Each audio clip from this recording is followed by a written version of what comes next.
तो प्रिय मित्रों, आज हम पाइथन डिक्शनरी के और कुछ फंक्शंस और टूल्स के बारे में बात करेंगे।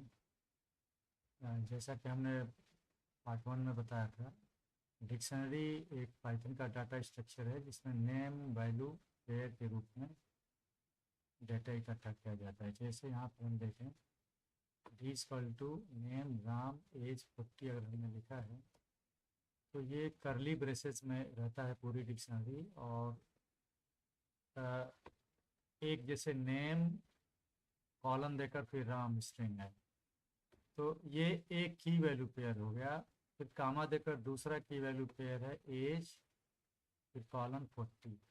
तो इसमें दो तरह की इंफॉर्मेशन है, नेम है राम, एज है 40। इन दोनों इंफॉर्मेशन को इस ढंग से की वैल्यू पेयर के रूप में रखते हैं और हर एक की value pair is separated by comma, comma से हम सेपरेट कर देते हैं। और की और इस की और वैल्यू के बीच में कॉलन रखते हैं जिससे पता लगे कि ये एक की वैल्यू पेयर है। तो जैसे हमने पहली डिक्शनरी बनाई, नेम और एज दो की हैं, इसको असाइन किया डी को। फिर D2 एक डिक्शनरी बनाई, इसमें सिटी और इनकम दो की हैं, इनकी वैल्यू है सिटी आगरा है, इनकम 50 है। अब इन दोनों डिक्शनरी को मर्ज करना है तो हम एक अपडेट फंक्शन यूज़ करते हैं डिक्शनरी का। जैसे अगर डी डिक्शनरी के ऊपर अगर हम अपडेट फंक्शन यूज़ करेंगे डी डॉट अपडेट, इसमें अगर दूसरी वाली D2 डिक्शनरी पास करते हैं तो ये क्या करेगा कि डिक्शनरी डी में जो भी एलिमेंट हैं उसमें दूसरी वाली D2 डिक्शनरी के की वैल्यू पेयर को भी जोड़ देगा। और अगर पहली वाली डिक्शनरी जिसके ऊपर हम यहाँ पे जैसे डी है इसके ऊपर अपडेट कॉल कर रहे हैं तो इसमें कुछ अगर की वैल्यू पेयर कॉमन है तो वो ओवरराइट कर देगा, मतलब जो जो पास करेंगे D2 डिक्शनरी उसकी वैल्यू को वो लिख देगा। जैसे अभी हम डी डॉट अपडेट D2 अगर हम कॉल करते हैं यहाँ पर तो ये डी डिक्शनरी की वैल्यू में D2 डिक्शनरी की वैल्यू को जोड़ देगा और अगर कोई कॉमन की है तो उसको ओवरराइट कर देगा। जैसे अगर हम डी प्रिंट करें यहाँ पर डी सेल को, इस सेल को अगर हम रन कराएं तो ये आ जाता है, देख लीजिए इसने जो है नेम और एज जो है पहली वाली डिक्शनरी डी से लिया और दूसरी वाली डिक्शनरी से सिटी आगरा इनकम 50, ये दो की वैल्यू पेयर ले लिया, दोनों को मर्ज करके सिंगल डिक्शनरी बना दिया। तो अपडेट बेसिकली मर्ज होता है जिसमें कॉमन वैल्यू ओवरराइट हो जाती हैं।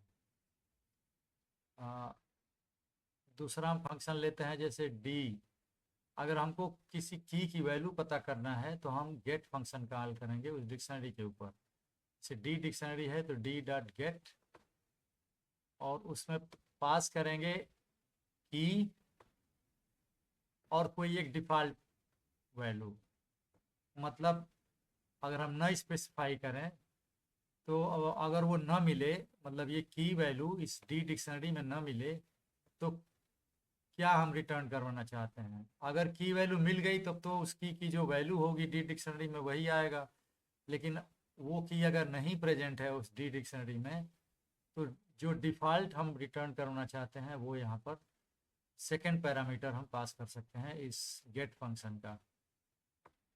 इस ढंग से इसका हम एग्जांपल देखते हैं। जैसे एक डिक्शनरी है ये डी, हमने क्रिएट किया name Ram age 40 city Agra income 50।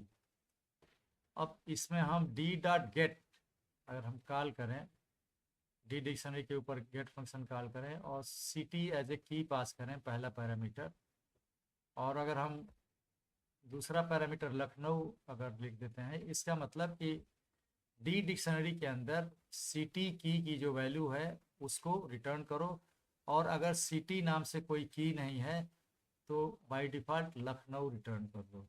अब चूंकि सिटी नाम से की है, यहाँ पर सिटी है जिसकी वैल्यू है आगरा, तो ये अगर हम ये रिटर्न करेगा आगरा और वही सिटी को असाइन हो जाएगा, और सिटी अगर हो जाएगा आगरा। इसको हम रन करें इस सेल को, यहाँ पर आगरा रिटर्न होगा आ गया, क्योंकि सिटी की वैल्यू यहाँ पर आगरा, ये आगरा थी।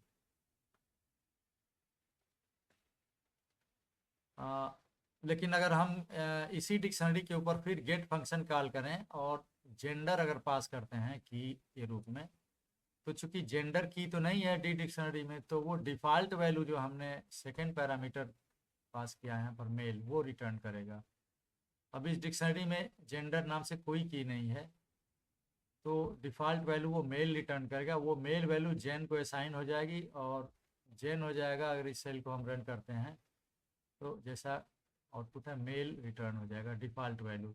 तो सेकेंड पैरामीटर होता है डिफ़ॉल्ट वैल्यू। अगर हम न स्पेसिफाई करें सेकेंड पैरामीटर तो वो जो है एरर शो कर देगा। मतलब अब अगर हम किसी डिक्शनरी में से लास्ट की पेयर वैल्यू को अगर हम रिमूव करना चाहें तो पॉप आइटम है उसके लिए।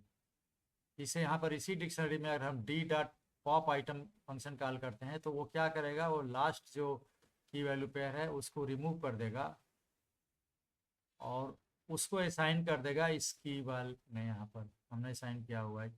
इस सेल को रन कराएं तो की वाल पॉप आइटम इस डी डिक्शनरी में से जो लास्ट जो है आइटम है उसको रिमूव कर देगा। लास्ट आइटम इसमें ये इनकम 50 है।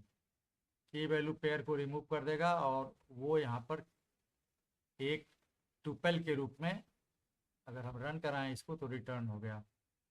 तो D dot pop item function ने डिक्शनरी में से लास्ट की वैल्यू पेयर लिया और उस पेयर को एज ए टुपल रिटर्न किया, जो यहाँ पर की वाल में साइन हो गई। सेल को रन कराया तो की वाल आ गया ये इनकम पे। तो पॉप आइटम पॉप करने के लिए होता है लास्ट।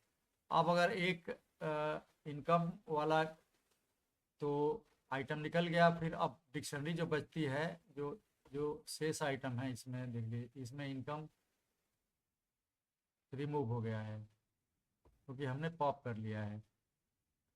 अब इसका लेंथ भी कम हो गया। डिक्शनरी में कितने की वैल्यू पेयर्स हैं उनको जानना हो तो लेन अप्लाई कर देंगे पाइथन का फंक्शन और डिक्शनरी को पास कर देंगे। तो लेन डी अगर इस सेल को रन कराते हैं तो 3 हो गए। तो इसमें 3 है की value pair. Name Ram, age 40 और सिटी आगरा, 3 की वैल्यू पेयर है। अगर हम किसी की वैल्यू को चेंज करना चाहते हैं तो सिंपली हम ऐसे कर सकते हैं कि जैसे डी तो डिक्शनरी है, फिर स्क्वायर ब्रैकेट में की लिखेंगे एज, फिर राइट साइड में जो वैल्यू हमको उसको असाइन करना है। तो इसमें इसका मतलब डी एज इक्वल टू 34 लिखने का मतलब हम डिक्शनरी डी की एज की में वैल्यू 34 रखना चाहते हैं। अभी अगर इस सेल को रन कराएंगे हम तो यहाँ पर देखेंगे कि एज जो है 34 आ गई। इसके पहले ये वैल्यू थी एज जो है 40 था यहाँ पर। तो किसी वैल्यू को चेंज कराना होता है तो हम स्क्वायर ब्रैकेट में की पास करेंगे। डिक्शनरी का नाम स्क्वायर ब्रैकेट में की इक्वल टू देन क्या वैल्यू होनी चाहिए। अच्छा, इसमें पिन पिन तो नहीं है, डी जो है ये है। अभी इसमें देख रहे हैं कि पिन नहीं है। हम चाह रहे हैं कि एक नया की वैल्यू पेयर हम जोड़ें इसी डिक्शनरी में, तो हम सिंपली लिख देंगे डिक्शनरी का नाम डी, फिर स्क्वायर ब्रैकेट्स में नया जो है की, जो यहाँ पर पिन की स्ट्रिंग है, और ये वैल्यू हो जाएगी 230। तो डी पिन इक्वल टू 230 का मतलब हम 230 वैल्यू असाइन करना चाहते हैं डी डिक्शनरी के पिन की को। लेकिन चूंकि पिन की आल नहीं है पहले से, तो एक नया एक की वैल्यू पेयर बनाएगा और डी डिक्शनरी में जोड़ देगा। इस सेल को अगर रन कराएंगे, अगर डी प्रिंट करेंगे तो ये देख लीजिए जो बना रहा है डिक्शनरी, इसमें एक नया पिन ये जो है पिन 230 ये जुड़ गया है। तो असाइनिंग करके भी हम नया की वैल्यू पेयर बना सकते हैं। जैसा कि पहले बताया था, डी डॉट कीज मतलब सारे की हैं उनको वो रिटर्न कर देगा डी डिक्शनरी के। ये डिक्ट की फंक्शन रिटर्न किया, इसमें ये name age city pin as a list object हो गए। लेकिन इसको प्रिंट कराना हुआ अभी तो ये डिक्ट की किया है, प्रिंट कराने के लिए इस डिक्ट कीज को लिस्ट में हमको टाइपकास्ट करना पड़ेगा। जैसे डी डॉट कीज ने तो कीज को एक कीज की लिस्ट को एक डिक्ट कीज के रूप में रिटर्न कर किया है, लेकिन अगर इसको हम लिस्ट में टाइपकास्ट कर दें तो ये केवल लिस्ट बना करके उसको रिटर्न करेगा। ये जैसे देख रहे हैं हम, अगर इसमें तो प्रिंट कराने के लिए हम लिस्ट फंक्शन कॉल करेंगे, अगर लिस्ट के रूप में प्रिंट कराना हुआ तो। अगर लिस्ट नहीं करते हैं तो डिक्ट कीज के रूप में वो रिटर्न करेगा। अब ये एक एग्जांपल है डिक्शनरी कंप्रहेंशन, जिसमें हम डिक्शनरी बनाते हैं। हम सिंगल लाइन के स्टेटमेंट से बना सकते हैं। इसमें जैसे डी इक्वल टू, अगर हम ऐसे लिखते हैं करली ब्रेसेस में, फिर कोई वैल्यू, फिर कॉलन और उसके बाद कोई वैल्यू, तो ये जो है X colon X to the power 2, ये जो है एक डिक्शनरी का एक आइटम बनेगा, जिसमें कॉलन के पहले जो एक्स है ये की होगा और कॉलन के बाद एक्स टू द पावर 2 ये वैल्यू हो जाएगी। और सारे आइटम ऐसे ही होंगे, लेकिन x कहाँ से आएगा? x यहाँ से आएगा कि फॉर लूप लगा करके, for x in range 5। Range 5 एक ऐसा ऑब्जेक्ट बनाएगा जिसको आइटरेट किया जा सकते हैं। इसकी वैल्यू हो जाएगी फ्रॉम 0 to 5 - 1 यानी 4। तो 0 1 2 3 4 ये 4 नंबर्स का ये एक ऑब्जेक्ट बनाएगा। और इसके ऊपर अगर फॉर लूप लगाते हैं तो पहले एक्स साइन होगा 0 से, फिर 1 से, फिर अब लास्ट में 4 से। तो 0 1 2 3 4 पारी पारी से एक्स को आएंगे और एक एक आइटम से यहाँ पर डिक्शनरी के आइटम बनते जाएंगे की वैल्यू पेयर। पहली बार 0 कॉलन 0 टू द पावर 2 मतलब 0 ही। दूसरी बार 1, फिर 1 टू द पावर 2 मतलब तो इस तरह से ये बनते जाए। अभी देखते हैं क्या डिक्शनरी बन रही है, जिसे हम यहाँ पर कर रहे हैं।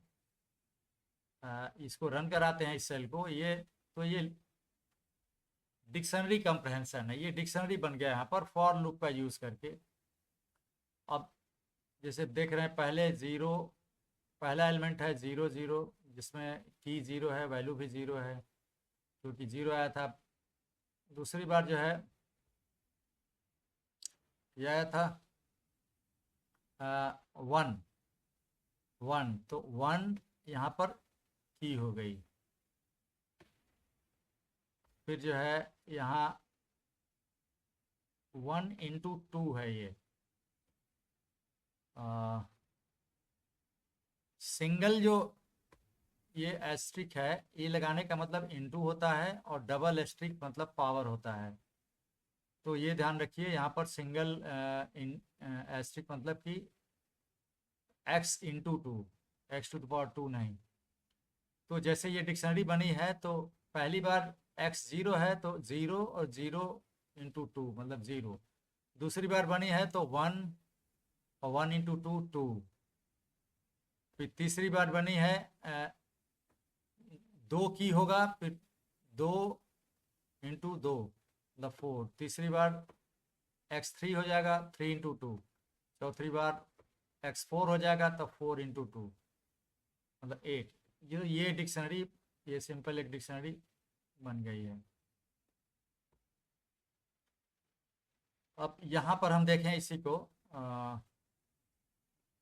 तो एक और डिक्शनरी हम बना रहे हैं। अभी यहाँ पर हम रेंज 5 करके नंबर से बनाए हैं। ये नेम 5 रेंज 5 ने एक आइट्रेबल ऑब्जेक्ट रिटर्न किया है, उससे हमने बनाया एक एक एलिमेंट लेकर। एक स्ट्रिंग से भी हम, क्योंकि एक स्ट्रिंग जो है एक एक कैरेक्टर का रहता है, एक एक कैरेक्टर से मिल करके बनता है, तो हम फॉर लूप लगा करके एक किसी भी स्ट्रिंग का एक एक कैरेक्टर अलग अलग एक्सट्रैक्ट कर सकते हैं। जैसे यहाँ पर हम लगाए फॉर सी इन स्ट्रिंग है काइंड, तो इसमें जो है KIND एक एक कैरेक्टर को अलग अलग हम सी को असाइन करेंगे। इस लूप को चला करके, और एक एक सी जो होगा वो डिक्शनरी का आइटम बनेगा, जिसमें इस कॉलन से पहले जो सी है वो तो वो कैरेक्टर होगा, और उसके बाद ये सी इंटू टू, मतलब यहाँ पर किसी कैरेक्टर के साथ, ये ध्यान रखिए कि किसी कैरेक्टर के साथ अगर ये एस्ट्रिक लगाते हैं तो इसका मतलब ये रिपीटिशन ऑपरेटर हो जाता है, मतलब उस कैरेक्टर को उतनी बार रिपीट करता है जितनी बार इनटू के बाद, यहाँ पर 2 है तो 2 बार रिपीट करेगा, 3 रहता तो 3 बार उस कैरेक्टर को रिपीट करता, ये मल्टीप्लाई नहीं करेगा। नंबर होता जैसे यहाँ पर x इंटू टू, तो x 1 2 3 4 हुआ तो 2 से मल्टीप्लाई किया, लेकिन अगर कैरेक्टर के साथ ये रिपीटिशन ऑपरेटर की तरह से काम करेगा, ये एस्ट्रिक। तो यहाँ पर क्या होगा कि पहले इस फॉर लूप में से k आएगा, फिर पहला जो आइटम बनेगा वो k उसका की होगा, और कॉलन के बाद जो वैल्यू होगा वो k इंटू टू, मतलब k कैरेक्टर इंटू टू, मतलब k को 2 बार k। और इसी तरह से दूसरी बार काइंड में के जो सेकंड कैरेक्टर i आएगा, फिर ये i, फिर i, तो की हो जाएगी i, वैल्यू हो जाएगी i, मतलब ये i को 2 बार ये रिपीट करेगा। इस सेल को अगर हम रन कराते हैं तो ये आ जाएगा, देखिए इसने की जगह पर तो एक एक कैरेक्टर लिया काइंड का, लेकिन वैल्यू की जगह पर उस एक एक कैरेक्टर को डबल बार कर दिया, यहाँ पर के, यहाँ पर आई, या एन।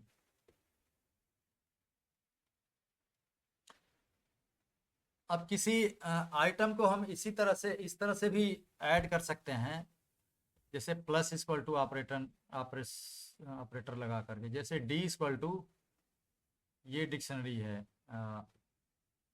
जिसमें फूड की वैल्यू है ब्रेड, क्वांटिटी की वैल्यू है 4, कलर की वैल्यू है ग्रे, 3 आइटम है डिक्शनरी। अब हम चाहते हैं क्वांटिटी इक्वल टू जो 4 है उसमें एक और जुड़ जाए, तो हम क्या करेंगे, एक्सेस करेंगे क्वांटिटी की वैल्यू को। एक्सेस करने का तरीका है कि डिक्शनरी का नाम, फिर स्क्वायर ब्रैकेट में की जो वैल्यू, जो की देना है, यहाँ पर क्वांटिटी होगी तो डी क्वांटिटी, मतलब कि ये क्वांटिटी की वैल्यू, मतलब अभी जो 4 है, अगर हम ऐसे लिखते हैं D quantity plus equal to 1, इसका मतलब D quantity equal to D quantity plus 1, मतलब पहले से जो वैल्यू है क्वांटिटी की उसमें एक और जोड़ दो, और एक जुड़ी हुई वैल्यू को असाइन कर दो नई वैल्यू, तो यहाँ पर क्वांटिटी एक बढ़ जाएगा।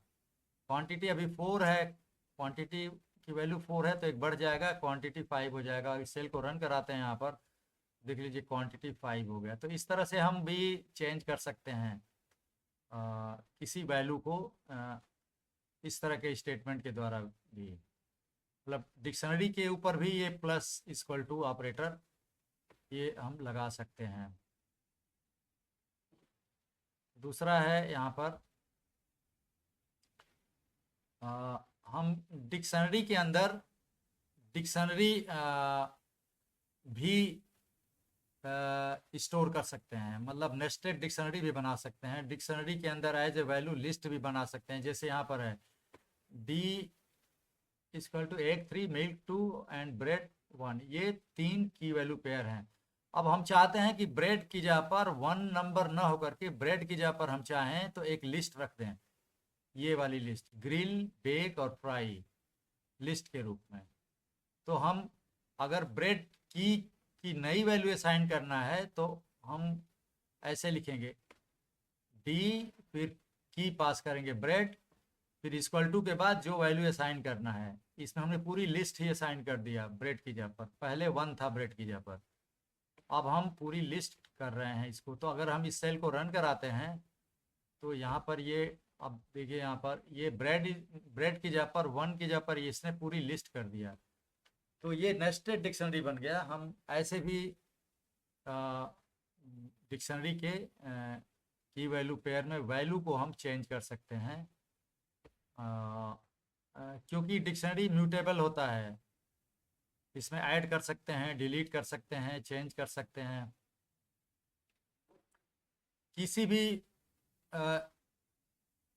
भी की वैल्यू पेयर को डिलीट करने का एक और तरीका है कि डेल कॉल करें, ये डेल स्टेटमेंट, डेल फिर स्पेस देकर डिक्शनरी का नाम फिर स्क्वायर ब्रैकेट में की। तो ये इससे क्या होगा कि जो एक्स वाली जो की वैल्यू पेयर है वो डिलीट हो जाएगा।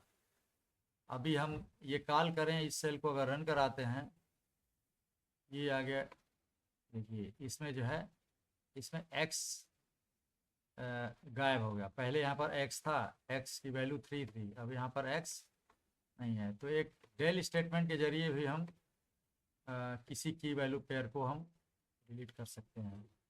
ऐसे ही जैसे डिलीट कर सकते हैं, न्यू एंट्री भी कर सकते हैं की वैल्यू पेयर की। उसके लिए डिक्शनरी का नाम फिर स्क्वायर ब्रैकेट में की इक्वल टू के बाद जो असाइन करना चाहें। अब हम लंच एक की जोड़ रहे हैं जिसकी वैल्यू थाली है, इसको अगर रन कराएं तो एक और हो गया। यहाँ पर देखिए लास्ट में ये लंच थाली एक की वैल्यू पेयर जुड़ गया।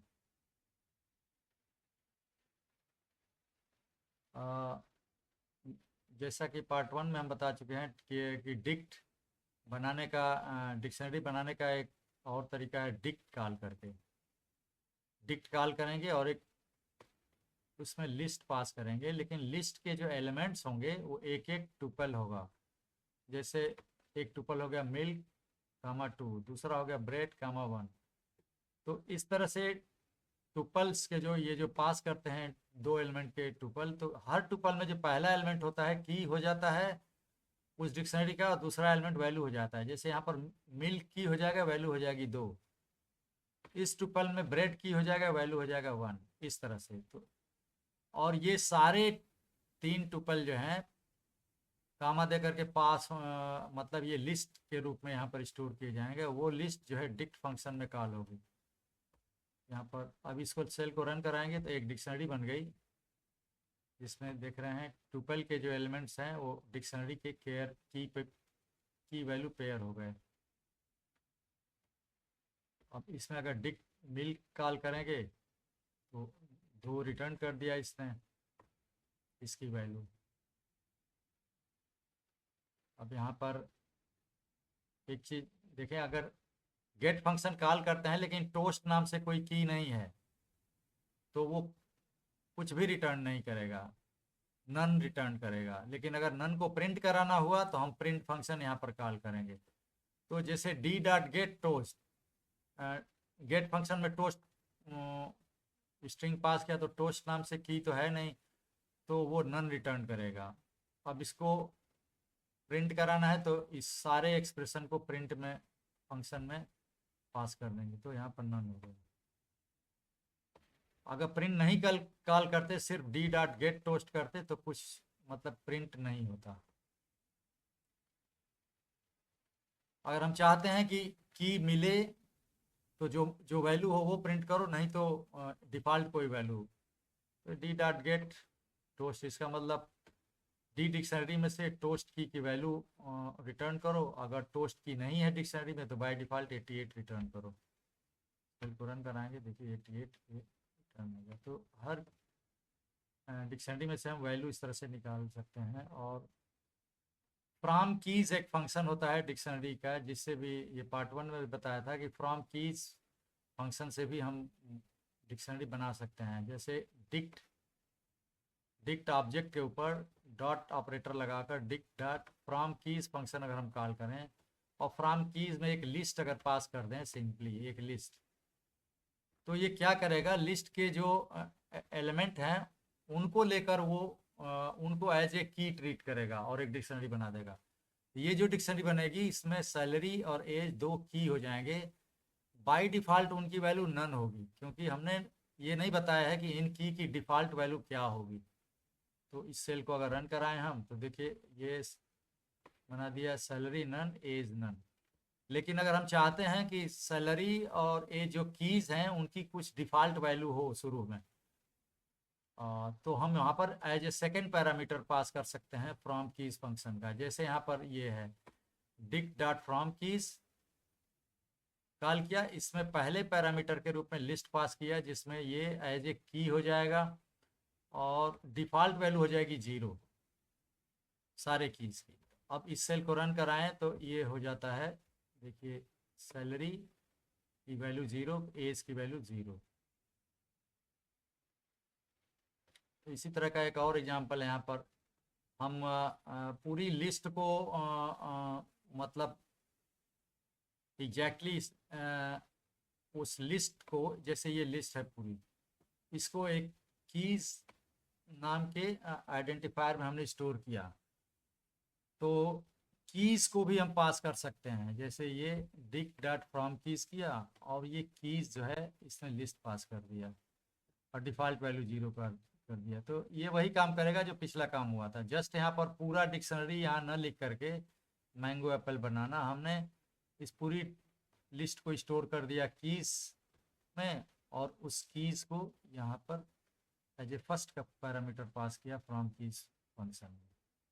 ये भी वही डिक्शनरी बनाएगा। अगर इस सेल को रन कराते हैं तो ये देख लीजिए बना दिया ये।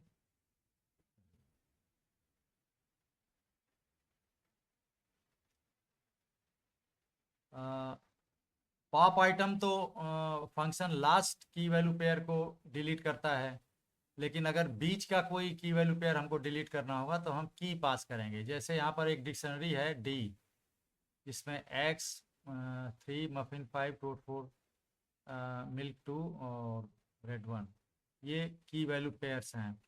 इसमें हम चाहते हैं कि मफिन 5 जो की वैल्यू पेयर है वो डिलीट हो जाए, तो हम सिर्फ की पास करेंगे मफिन इस पॉप फंक्शन में। तो डिक्शनरी डी के ऊपर डॉट ऑपरेटर लगाकर पॉप फंक्शन कॉल करें और इसमें की पास करेंगे डिक्शनरी डी का मफिन। तो ये क्या करेगा कि इस मफिन 5 इस की वैल्यू पेयर को ये डिलीट कर देगा। अभी हम इसको सेल को रन कराते हैं, देखिए ये मफिन की वैल्यू को रिटर्न किया। तो मफिन की वैल्यू 5 है, इसने आउटपुट में 5 रिटर्न कर दिया। लेकिन ये जो मफिन 5 ये की वैल्यू पेयर निकल गया है, इस मतलब रिमूव हो गया इस डिक्शनरी से। दूसरा की वैल्यू पेयर अगर हम डिलीट करना चाहते हैं तो उसको, जैसे टोस्ट है, टोस्ट की वैल्यू यहाँ पर 4 है, इस टोस्ट 4 को हमको की वैल्यू पेयर को डिलीट करना है। तो डी डॉट पॉप टोस्ट। तो अब इस सेल को रन कराएं तो देखिए अब इसमें जो है डी अगर हम प्रिंट कराते हैं तो इसमें से टोस्ट भी गायब हो गया। तो मफिन की वैल्यू पेयर और टोस्ट की और इसका वैल्यू ये दोनों यहाँ पर गायब हो गए। तो पॉप करके हम पॉप में कोई भी की पास करके उस की वैल्यू पेयर को डिलीट कर सकते हैं।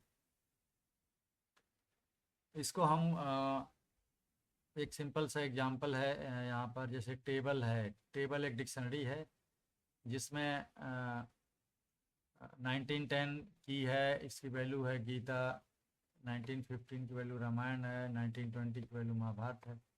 ये की वैल्यू पेयर, 3 की वैल्यू पेयर हमने स्टोर किया और एक वैल्यू स्टोर किया स्ट्रिंग 1915, उसको असाइन किया ईयर के रूप में। यहाँ पर ये ध्यान रखिए कि कीज हमेशा जो है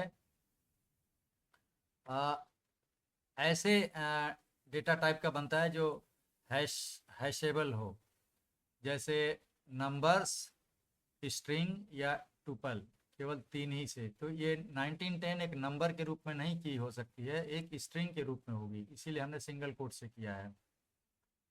अब अगर हम ऐसे लिखते हैं book equal to table year, अब टेबल तो डिक्शनरी है, ये टेबल, अब स्क्वायर ब्रैकेट में ईयर पास कर दिया, ईयर मीन्स ये स्ट्रिंग 1915 एज ए की, तो ये रिटर्न करेगा इसकी वैल्यू है गीता, नहीं 1915 की वैल्यू है रामायण, यहाँ पर 1950 रामायण। तो यहाँ पर अगर हम बुक प्रिंट करें, बुक में हमने स्टोर किया है रामायण की वैल्यू, तो रन कराएं इस सेल को, देखिए रामायण रिटर्न हो गया। इस तरह से एक एक की को हम यहाँ पर कर सकते हैं। यही काम आइटरेट करके भी कर सकते हैं इस लिस्ट के ऊपर, जिसे इस डिक्शनरी जो टेबल है, डिक्शनरी के ऊपर अगर हम फॉर लूप लगाते हैं तो एक एक बार ये की वैल्यू पेयर के रूप में ये डिक्शनरी होती है, लेकिन जब फॉर लूप लगाएंगे पूरी डिक्शनरी के ऊपर तो वो एक एक आइटम सिर्फ जो है कीज को रिटर्न करता है। जैसे अगर हम इस ढंग से लिखते हैं फॉर ईयर इन टेबल, तो ये टेबल तो पूरी डिक्शनरी है, ये पूरी डिक्शनरी है टेबल। इसके ऊपर अगर फॉर लूप लगाएंगे तो ये जो है केवल कीज को एक एक करके रिटर्न करेगा यहाँ पर, अगर हम इस ढंग से लिखते हैं। तो अगर हम चाहते हैं की वैल्यू पेयर दोनों को एज ए टुपल करे तो उसको यहाँ पर ईयर की जगह पर एक टुपल लिखना पड़ेगा। तो यहाँ पर अभी तो केवल ईयर लिखा है, तो सारे कीज को ये रिटर्न करेगा।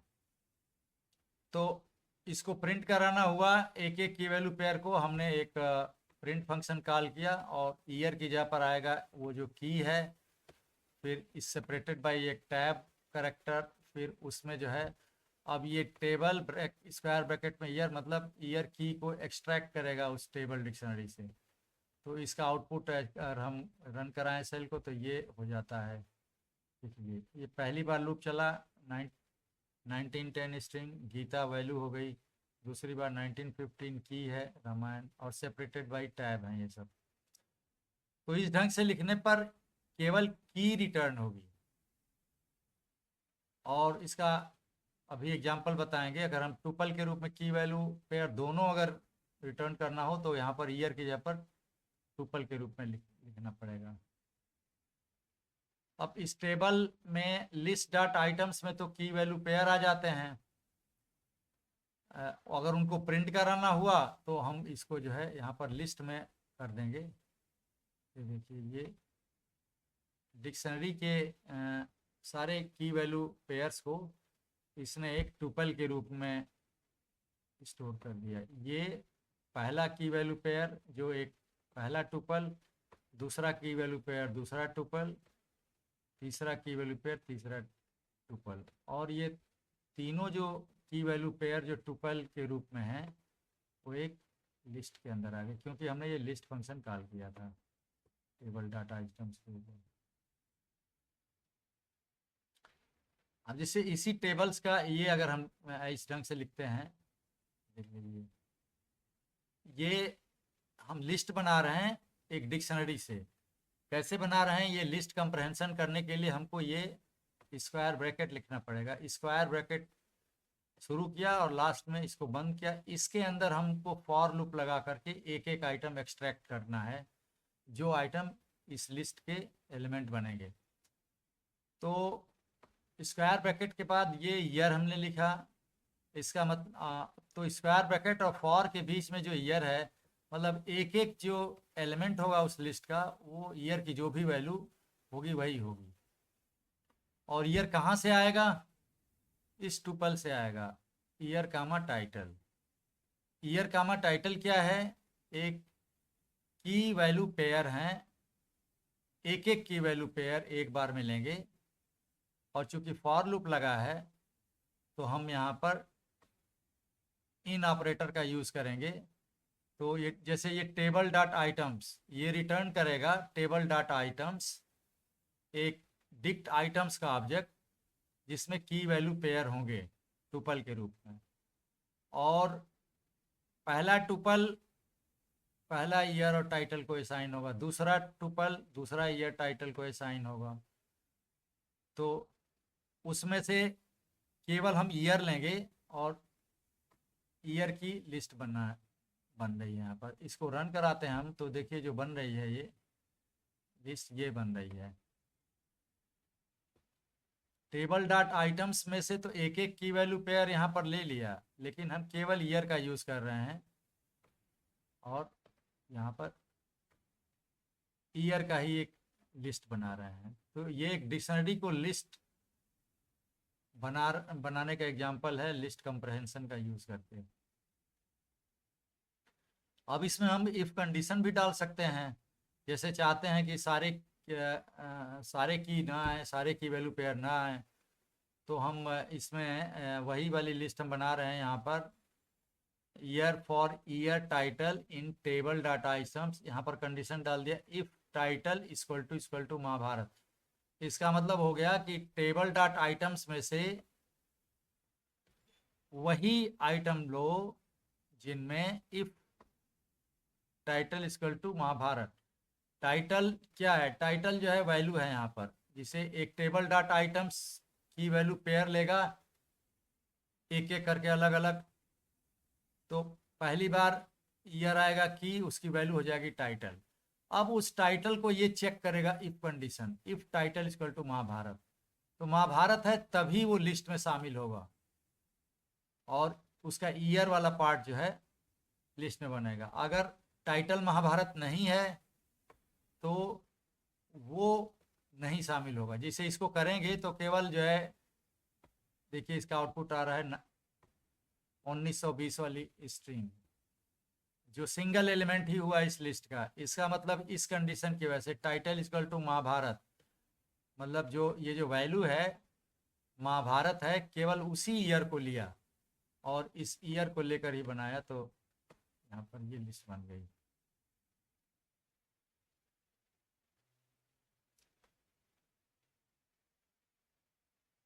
इसी तरह एक और एग्जांपल है, जैसे मान ले रहे हैं इफ, यहाँ पर इफ टेबल की, जिसे यहाँ पर if title equal to Mahabharata लिखा, उसी तरह से हम यहाँ पर कर सकते हैं कि कंडीशन देखते हैं इफ टेबल, टेबल तो डिक्शनरी है, उसके अंदर की जो है की वैल्यू अगर गीता है तो उसी को इंक्लूड करो इस जो लिस्ट कंप्रहेंसर में।